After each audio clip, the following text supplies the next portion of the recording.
નમસ્તે વિદ્યાર્થી મિત્રો, ધોરણ 11 અર્થશાસ્ત્ર વિષયમાં ચેપ્ટર 2 મૂળભૂત ખ્યાલો અને સંકલ્પનાઓ ફંડામેન્ટલ કોન્સેપ્ટ્સ એન્ડ ટર્મિનોલોજીસ આ ચેપ્ટર આપણે સમજી રહ્યા છીએ, જેમાં આપણો રનિંગ ક્વેશ્ચન છે ઉત્પાદનના સાધનોનો વિગતે પરિચય આપો. બધાને ખ્યાલ છે જમીન, મૂડી, શ્રમ અને નિયોજક આ 4 ઉત્પાદનના મુખ્ય સાધનો છે. લાસ્ટમાં આપણે જમીન વિશે માહિતી મેળવી. ઉત્પાદનના પ્રથમ અગત્યના સાધન તરીકે જમીન વિશેની આપણે ડિટેલમાં વાત કરી. આજે આપણે ઉત્પાદનનું બીજું અગત્યનું સાધન મૂડી વિશેની વાત કરવી છે. જોઈએ, સમજીએ. જો આધુનિક સમયમાં ઉત્પાદન પ્રક્રિયામાં ખૂબ જ અગત્યનું ગણાતું સાધન જો કોઈ હોય તો એ મૂડી છે.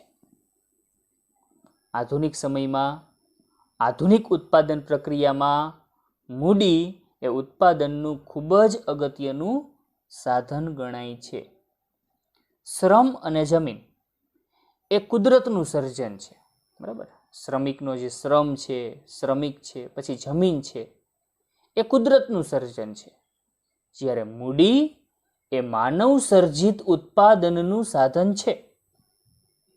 મૂડીનું સર્જન માનવી દ્વારા થાય છે. એટલે મૂડીનો અર્થ આપણે એવો આપી શકીએ કે મૂડી એટલે એવી માનવ સર્જિત ભૌતિક વસ્તુઓ જે ઉત્પાદનમાં મદદરૂપ થાય છે. એમાં પછી યંત્ર, પછી ઉત્પાદન પ્રક્રિયામાં ઉપયોગમાં લેવાતું મકાન વગેરેનો સમાવેશ થાય. એવી ભૌતિક વસ્તુઓ કે જેનું સર્જન માનવી દ્વારા થયું છે અને ઉત્પાદન પ્રક્રિયામાં મદદરૂપ થાય છે, આવી વસ્તુઓને આપણે મૂડી કહેશું. એક્ઝામ્પલ તરીકે જો ટ્રેક્ટર એક મૂડી છે. શા માટે ટ્રેક્ટર મૂડી છે? કારણ કે ટ્રેક્ટરનું ઉત્પાદન માનવી દ્વારા થયું છે, એટલે કે ટ્રેક્ટર માનવ સર્જિત છે અને ટ્રેક્ટરનો ઉપયોગ ખેતી કાર્યમાં ઉત્પાદનમાં થાય છે. ખેતીના ઉત્પાદનમાં કામ કરે છે ટ્રેક્ટર. ટ્રેક્ટર એ મૂડી છે. ઓકે, આગળ સમજીએ. મૂડી અને સંપત્તિ એક નથી. મૂડી અને સંપત્તિ વચ્ચે કેટલોક તફાવત રહેલો છે. કારણ કે સંપત્તિ પણ ભૌતિક હોય છે અને મૂડી પણ ભૌતિક હોય છે. પણ સંપત્તિ બધી જ ઉત્પાદન પ્રક્રિયામાં સામેલ થતી નથી. બધી જ સંપત્તિ ઉત્પાદન પ્રક્રિયામાં સામેલ થતી નથી. એટલો ફેર. મૂડી અને સંપત્તિ વચ્ચે તફાવત છે.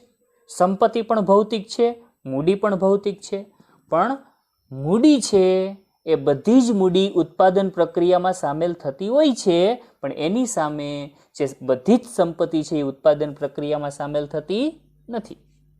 એક્ઝામ્પલ આપ્યું છે મકાન. જો મકાનનો રહેવા માટે ઉપયોગ થતો હોય, વસવાટ માટે ઉપયોગ થતો હોય, તો મકાન છે મૂડી નથી. પણ એ જ મકાનમાં ઉત્પાદન પ્રક્રિયા શરૂ કરવામાં આવે તો એ જ મકાન મૂડી બની જાય. એટલે બધી જ સંપત્તિ મૂડી હોતી નથી. રહેવા માટેનું મકાન મૂડી નથી, પણ જે મકાનનો ઉત્પાદન પ્રક્રિયા માટે ઉપયોગ થાય છે, જે મકાનમાં યંત્રો ગોઠવીને ઉત્પાદન કરવામાં આવે છે, એ મકાન મૂડી છે, કારખાનું મૂડી છે. મૂડીના લક્ષણો જોઈએ કેટલાક. જો પહેલું લક્ષણ એ છે કે મૂડી એ ઉત્પાદનનું માનવ સર્જિત સાધન છે. માનવ સર્જિત સાધન હોવું જોઈએ, એને જ આપણે મૂડી કહી શકીએ. જમીન કોને કહેતા હતા? તો કે ઉત્પાદન પ્રક્રિયામાં સામેલ થતું કુદરતી સાધન એ જમીન છે. ઉત્પાદન પ્રક્રિયામાં સામેલ થતા કુદરતી સંસાધનો એ જમીન છે. પણ ઉત્પાદન પ્રક્રિયામાં સામેલ થતા માનવ સર્જિત ભૌતિક સંસાધનો એ મૂડી છે. એટલે મૂડી ઉત્પાદનનું માનવ સર્જિત સાધન છે. મૂડી છે એ કુદરતી નથી. મકાન માનવી દ્વારા નિર્માણ પામે, યંત્રો, ટ્રેક્ટર માનવી દ્વારા નિર્માણ પામે, એ મૂડી છે, જે ઉત્પાદન પ્રક્રિયામાં ખૂબ અગત્યનો ભાગ ભજવે છે.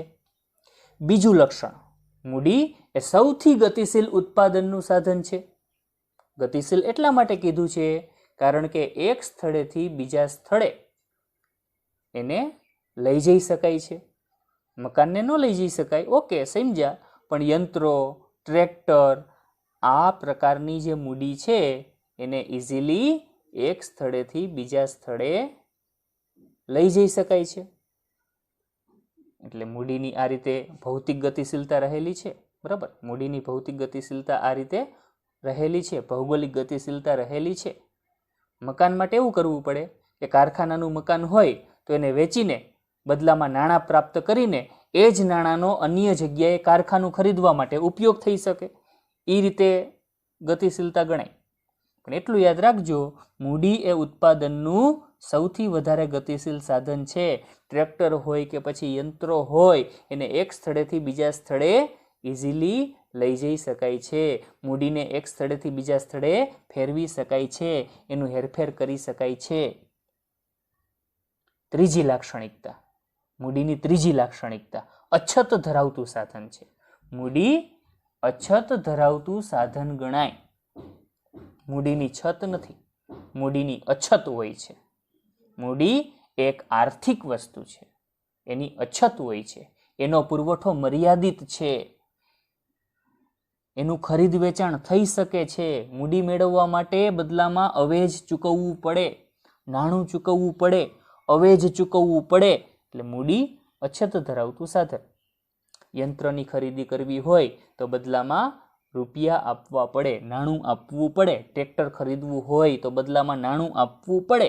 અને જેનું ખરીદ વેચાણ થતું હોય એ દરેક વસ્તુ અછત ધરાવતી વસ્તુ છે એમ કહેવાય.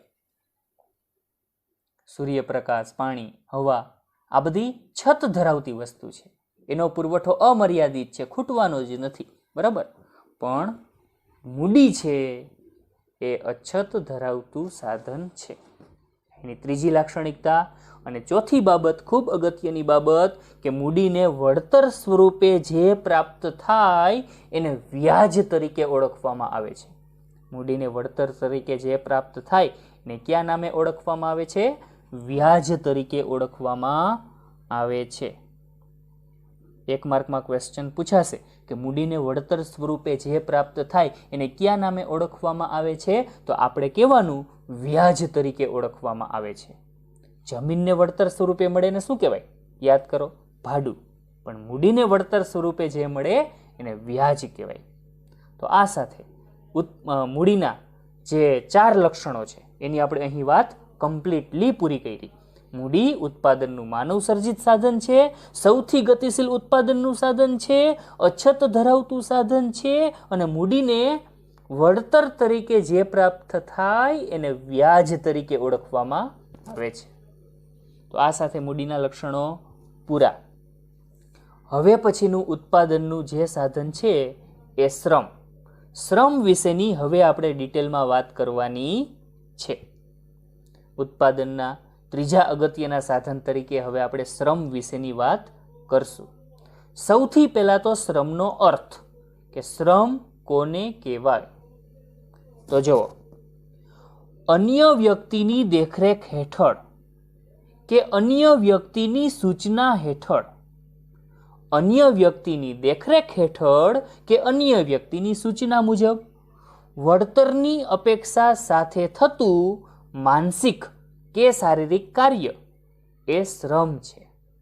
અન્ય વ્યક્તિની દેખરેખ હેઠળ, અન્ય વ્યક્તિની સૂચના મુજબ વળતર મેળવવાની અપેક્ષાએ માનસિક કે શારીરિક કાર્ય થતું હોય તો એ શ્રમ છે.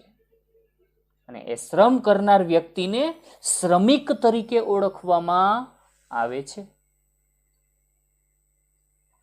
ઘણા બધા એવા વ્યક્તિઓ હોય છે જે તે કંપનીમાં શ્રમ કરતા હોય, શારીરિક કે માનસિક કાર્ય કરતા હોય, પોતાના માલિકની દેખરેખ હેઠળ, પોતાના માલિકની સૂચના મુજબ પગાર મેળવવાની અપેક્ષાએ માનસિક કાર્ય કે શારીરિક કાર્ય કરતા હોય તો એ શ્રમ છે. અને એ શ્રમ કરનાર વ્યક્તિ કયા નામે ઓળખાય છે? શ્રમિક તરીકે ઓળખાય છે. ઘણા અર્થશાસ્ત્રીઓ માને છે કે ઉત્પાદનના બે જ મૂળભૂત સાધનો છે, એક તો કુદરતી પરિબળો એટલે કે જમીન અને બીજું માનવી એટલે કે શ્રમ. આ બે જ ઉત્પાદનના મૂળભૂત સાધનો છે, કુદરતી પરિબળો તરીકે જમીન અને માનવી એટલે કે શ્રમ. એટલે ઘણા અર્થશાસ્ત્રી એવા છે જે ઉત્પાદનના બે જ સાધનોને મૂળભૂત સાધન તરીકે માને છે. એમાંનું આ એક મૂળભૂત સાધન છે શ્રમ. શ્રમ વગર ઉત્પાદન શક્ય નથી. શ્રમિકોના શ્રમ વગર ઉત્પાદનો શક્ય નથી. શ્રમના લક્ષણો જોઈ લઈ, શ્રમના લક્ષણો સમજી લઈ. શ્રમ અને શ્રમિક અવિભાજ્ય છે. શ્રમ અને શ્રમિકને જુદા પાડી શકાતા નથી. એવું ક્યારેય બનતું નથી કે શ્રમિક ઘરે આરામ કરતો હોય અને એ જ શ્રમિકનો જે શ્રમ છે એ કારખાનામાં શ્રમ કરતો હોય. આવું શક્ય નથી. શ્રમ કરવા માટે શ્રમિકે ખુદ કારખાનામાં જવું પડે. એટલે શ્રમ અને શ્રમિક છે એ અવિભાજ્ય છે, એને જુદા પાડી શકાતા નથી. બરાબર? શ્રમિક ઘરે આરામ કરતો હોય અને શ્રમિકનો શ્રમ કારખાનામાં શ્રમ કરતો હોય, આવું બનતું નથી, શક્ય જ નથી. બીજી લાક્ષણિકતા, શ્રમ નાશવંત છે, એટલે કે શ્રમનો સંગ્રહ થઈ શકતો નથી. કોઈ શ્રમિક એવું વિચારી શકે કે હું આજે ઘરે આરામ કરીને મારો એક દિવસનો શ્રમ છે એનો સંગ્રહ કરી લઉં. હું આજે ઘરે આરામ કરીને મારા એક દિવસના શ્રમનો સંગ્રહ કરી લઉં. આ શ્રમ મેં જે બચાવ્યો છે એને હું હવે પછી ઉપયોગમાં લઈશ. આવું શક્ય બને નહીં. જો કોઈ શ્રમિક એક દિવસ ઘરે આરામ કરે છે તો એનો જે શ્રમ છે એ વેડફાઈ જાય છે. શ્રમ એનો વેડફાઈ જાય છે. એ શ્રમ સંગ્રહી શકાતો નથી. પછી શ્રમ છે એ પાછો કામે આવતો નથી. બરાબર? એનો જે આખો એક દિવસનો સમય છે, એક દિવસનો સમય કે જે દિવસ દરમિયાન એ શ્રમ કરી શકે તેમ હતો, ન કર્યો તો એ શ્રમ ગયો. બરાબર? શ્રમનો સંગ્રહ શક્ય બનતો નથી. એટલો વેડફાઈ ગયો. એક દિવસનો શ્રમ છે એનો વેડફાઈ ગયો, જો એ સમયનો બગાડ કરે તો. ત્રીજું લક્ષણ, સામાજિક માનસિક કારણો શ્રમની ગતિશીલતાને અસર કરે. શ્રમની ગતિશીલતાને અસર કરનારા કારણો જો કોઈ હોય તો એ સામાજિક કારણો છે અને માનસિક કારણો છે. દરેક શ્રમિક પોતાનું ફેમિલી છે, દરેક શ્રમિકને પોતાનો સમાજ છે, દરેક શ્રમિકને પોતાનું ફેમિલી છે, દરેક શ્રમિકને પોતાના મા બાપ, ભાઈ બહેન, પત્ની, પુત્રો પુત્રી, આવું ફેમિલી છે. સમાજ સાથે જોડાયેલો શ્રમિક છે. પોતાના સમાજને છોડીને, પોતાના ફેમિલી મેમ્બર્સને છોડીને અન્ય જગ્યાએ કામે જવાનું થાય, અન્ય જગ્યાએ શ્રમ કરવા જવાનું થાય તો આવા સમયે શ્રમિક મૂંઝવણ અનુભવે કે હું મારા ફેમિલી મેમ્બર્સને મૂકીને અન્યત્ર કેમ કામે જાઉં. બરાબર? સામાજિક કારણો શ્રમની ગતિશીલતાને અસર કરે. ઘણા બધા શ્રમિકો એવા હોય જે પોતાના ફેમિલી મેમ્બર્સને છોડીને દૂરના સ્થળે કામે જવાનું પસંદ કરતા નથી, તો અહીં શ્રમની ગતિશીલતા ઉપર અસર થઈ. ઘણીવાર માનસિક કારણો પણ આ માટે જવાબદાર છે. શ્રમની ગતિશીલતાને અવરોધતા હોય. ઘણા બધા શ્રમિકો મેન્ટલી આ માટે પ્રિપેર ન હોય. ઘણા બધા શ્રમિકો માનસિક રીતે એવું વિચારતા હોય, માનસિક રીતે એવું ટેન્શન લેતા હોય કે નવા એરિયામાં, નવા વિસ્તારમાં, નવા પ્રદેશમાં ત્યાંના લોકો સાથે કઈ રીતે સેટ થશું. ગુજરાતનો શ્રમિક હોય અને એને તમિલનાડુમાં કામે જવાનું થાય એટલે મૂંઝવણ અનુભવે કે ત્યાંની લેંગ્વેજ ને અહીંની લેંગ્વેજ, ભાષામાં તફાવત છે, રહેણી કહેણીમાં તફાવત છે, ખોરાકમાં તફાવત છે, તહેવારોમાં તફાવત, રીતિ રિવાજોમાં તફાવત, ધાર્મિક માન્યતાઓમાં તફાવત, સમાજ અલગ, ફેર પડે. તો માનસિક રીતે શ્રમિક છે એ મૂંઝવણ અનુભવે કે હું ગુજરાત છોડીને જો તમિલનાડુમાં કામે જાઉં તો મારે કેટલી બધી અડચણો સહન કરવી પડશે, કેટલો સામનો કરવો પડશે, તકલીફ થાય. એટલે સામાજિક અને માનસિક કારણો શ્રમની ગતિશીલતાને અસર કરે છે. ચોથું લક્ષણ, દરેક શ્રમિકની કાર્યક્ષમતાઓ કેવી હોય છે? જુદી જુદી હોય છે. દરેક શ્રમિકની કાર્યક્ષમતા જુદી હોય. આપણે જાણીએ છીએ કોઈ શ્રમિક છે એ કોઈ ચોક્કસ કાર્યમાં નિપુણ હોય તો બીજો શ્રમિક છે એ બીજા કોઈ ચોક્કસ કાર્યમાં નિપુણ હોય. કોઈ શ્રમિકને ખેતી કાર્ય સારી રીતે આવડતું હોય તો કોઈ શ્રમિક છે એ લેથ મશીન ઉપર સારી રીતે કામ કરી શકતો હોય તો કોઈ શ્રમિક છે એ સારી રીતે ભણાવી શકતો હોય. એટલે દરેક શ્રમિકની કાર્યક્ષમતા જુદી જુદી હોય. બધા શ્રમિકની એક સરખી ક્ષમતાઓ હોતી નથી. બરાબર. દરેક વ્યક્તિની, દરેક શ્રમિકની દરેક કાર્યમાં માસ્ટરી હોતી નથી. અમુક ચોક્કસ શ્રમિકો એક કાર્યમાં નિપુર્ણ હોય તો બીજો શ્રમિક બીજા કાર્યમાં નિપુર્ણ હોય. એક શ્રમિકને જૂતા બનાવતા સારું આવડતું હોય તો બીજા શ્રમિકને ફર્નિચર બનાવતા સારું આવડતું હોય તો ત્રીજા શ્રમિકને લોખંડનું કામ સારું આવડતું હોય. એક શ્રમિક જે કાર્ય કરી શકે બીજો શ્રમિક ના પણ કરી શકે, આવું બને. ચોથી લાક્ષણિકતા કે દરેક શ્રમિકની કાર્યક્ષમતા જુદી જુદી હોઈ શકે છે. અને પાંચમી લાક્ષણિકતા, શ્રમના પુરવઠાનો આધાર વસ્તી પર છે. જો દેશની વસ્તી વધારે હોય તો શ્રમિકોનો પુરવઠો વધારે હોય. જો દેશની વસ્તી ઘટતી જતી હોય તો શ્રમિકોનો પુરવઠો, શ્રમનો પુરવઠો ઘટતો જતો હોય. શ્રમનો પુરવઠો અને શ્રમિકોનો પુરવઠો બંને એકબીજા સાથે જોડાયેલી બાબત છે. જો શ્રમિકો ઘટે તો શ્રમનો પુરવઠો ઘટે, જો શ્રમિકો વધે તો શ્રમનો પુરવઠો વધે. એટલે શ્રમના પુરવઠાનો આધાર વસ્તી પર છે. વસ્તી વધે તો શ્રમનો પુરવઠો વધે, વસ્તી ઘટે તો શ્રમનો પુરવઠો ઘટે. પણ જો ભારત માટે આપણે વાત કરીએ તો ભારતમાં વસ્તી સતત વધી રહી છે. 1951માં ભારતની વસ્તી 36.1 કરોડ હતી, જે વધીને 2011માં 121.02 કરોડે પહોંચી. એટલે કે ભારતની વસ્તીમાં ખૂબ ઝડપથી વધારો થઈ રહ્યો છે અને એટલે જ ભારતમાં શ્રમિકોની સંખ્યા પણ ખૂબ ઝડપથી વધી રહી છે. તો આ પાંચમું લક્ષણ. અને છઠ્ઠું લક્ષણ કે શ્રમને ચૂકવાતા વળતરને શું કહેવાય? વેતન કહેવાય. શું કહેવાય? વેતન કહેવાય.